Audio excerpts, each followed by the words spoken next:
أهلا وسهلا فيكم بمطبخ نورة حول العالم. وصفتنا اليوم كتير لذيذة اللي هي المحاشي، هي نفسها بيقولوا لها الدولمة. بتمنى تعجبكم. أنا هون عاملة الباذنجان بالبرغل والكوسة محشي بالرز واللحمة، من أشهى الوصفات الحلوة. لا تنسوا تعملوا لايك وشير وسبسكرايب للفيديو.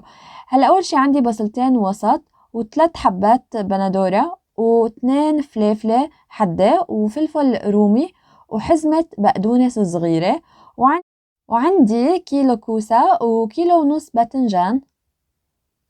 حبيت فرجيكم كيف بحفر الكوسة. عندي هاي الحفرة الصغيرة انه بشكل هاي للكوسة، باخد قياس الكوساية وبحاول ادخل الحفارة لحتى حد اللي انا اخدته بشكل ما اسقبها من تحت وبهدوء، يعني قدر الامكان.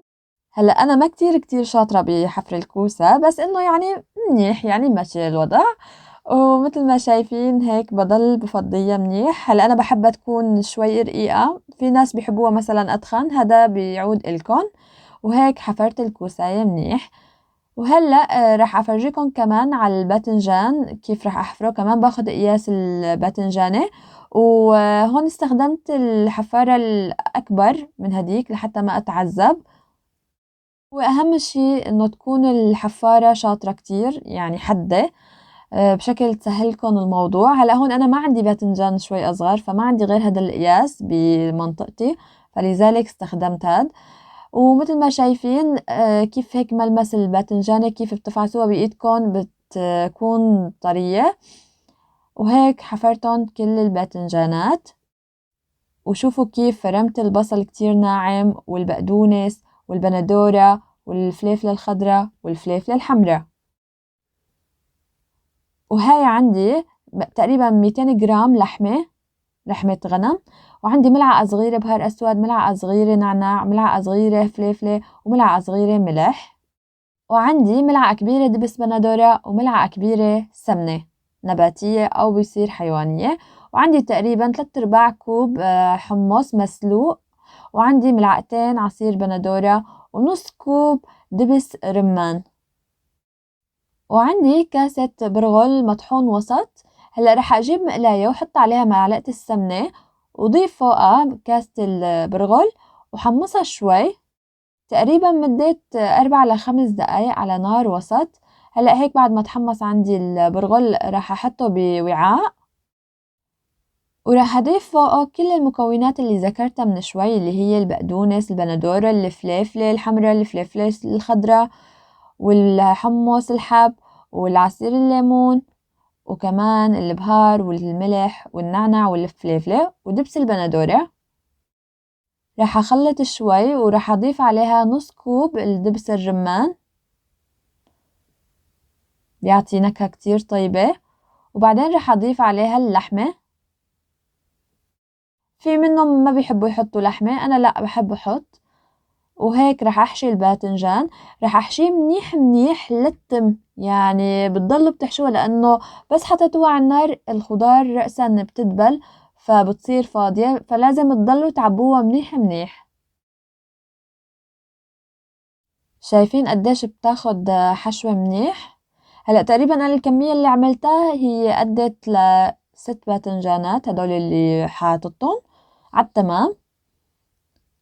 هلا بالاخير راح احط شقفة من لب الباذنجان اللي قعورته من شوي بشكل ما تطلع الحشوة لبرا. هلا للكوسة عندي 1/4 كيلو لحمة، عندي ملعقة دبس بندورة وملعقتين زيت نباتي كبار، وملعقة صغيرة ملح، وملعقة صغيرة فلفل أسود. وهلأ راح أحط على كاسة رز منقوعة ومغسولة، رز عادي قصير. وعندي راح أحط عليها اللحمة. هلأ اللحمة اختيار شخصي، بدكم تكتروا بدكم تقللوا. وعندي ملعقة الدبس بندورة وملعقتين زيت نباتي، وفيكم تستخدموا بدالها السمنة. هلأ رح أخلط اللحمة مع الرز منيح لحتى حبات الرز كلياتها تتوزع باللحمة. وهلأ رح أحشي الكوسة لازم تحشوها بس نصها لأنه حبة الرز بتكبر منيح مشان ما يتشقق. متل ما شايفين بضل بحشي لحتى تتعبى نصها، وبحط إصبعتي لحتى أتأكد إنه نصها فاضي. وكمان راح أسكر تم الكوساية بلب الكوسة اللي حفرته من شوي. وهيك عندي خلصت الكوسة والباذنجان، وعندي هذا اللحمة راح أحطه بأرض الطنجرة. طبعا فيكن تحطوا عظم، فيكن تحطوا لحمة، فيكن تحطوا معالق، بس اللي بدكن إياه فيكن تحطوها. هلأ أنا غاسلة اللحمة. هلأ في منهم ما بيغسلوها، أنا بحب أغسلها منيح. مثل ما شايفين هيك حطيت العظم، بعدين حطيت قطع اللحم. وهلأ رح أطبق الكوسة من تحت والباذنجان من فوق، لأنه الكوسة بده سوى أكتر من الباذنجان، فبكون أقرب للنار. هلأ في ناس ممكن تحط بندورة محشية أو فليفلة أو بطاطا، يعني هذا اختيار شخصي. أنا حاليا هدول بكفوني وزيادة. هلأ رح أسكر بغطا طنجرة، عندي إياه معدن إنه بيؤدي للطنجرة، ورح أحط فوقه حجرة عندي إياها. هلأ ما عندي أنا التقالة الأساسية، فعندي هاي منيحة. المرقة عندي بريق مي، حطيت عليه معلقة عصير ليمون ومعلقة كبيرة نعناع وملعقة كبيرة توم وملعقة كبيرة ملح. طبعا التوم مهروس. راح أحط عليها تقريبا 4 ملاعق دبس بندورة. راح حركها منيح وحطها فوق الطنجرة. هلأ بريق واحد ما رح يكفي، فرح نعمل هالعملية مرتين. رح نحط بريقين مي لهي الطنجرة مثل ما شايفين. هلأ ومثل ما قلت لكم، إذا عندكم تقالة أفضل ما إنه تحطوا هاي الصخرة، يعني بس أنا هذا اللي متوافر عندي وخلص بجود باللي عندي بس. ومثل ما شايفين رجعت ضاعفت الكمية وحطيتها، وهيك أنا انغمر عندي كل المحشي بالمرقة. وعن جد صدقا ما ضفت لا ملح ولا حمض ولا شي، طلع نكهته رائعة. حطيته على الفرن على حرارة أول شي عالية، هو غلا، وطيت عليه على أقل شي لمدة 3 ساعات، وهيك صار عندي جاهز المحشي. وهلأ راح أصفيه من المرقة. أول شي راح أشيل الصخرة أو الحجرة، بكون منتبهين منيح لأنه حرارتها كتير بتكون عالية. وهيك راح أصفي المرقة منيح. طبعا يفضل إنه نصفيها بقلب المجلة لحتى ما نعبي الدنيا زفر. وهيك بكون صفيتها منيح منيح، وهيك قلبتها للصينية. هلأ فيكن تشيلوها بالكوساية والمحشية، أنا لا، هيك بحب السرعة وأحلى لمنظرها. شايفين ما عالق شي أبدا، وهيك عندي صار جاهز. شايفين ما أحلى،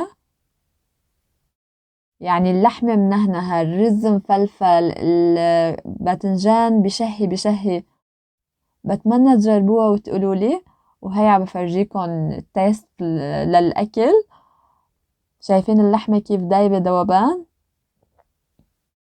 يعني أنا بعد ما طبخت هالطبخة صرت أحب المحشي والكوسة، لأنه نحن بالعادة ما بناكلهم، بس أنا عن جد طلعوا معي كتير طيبين.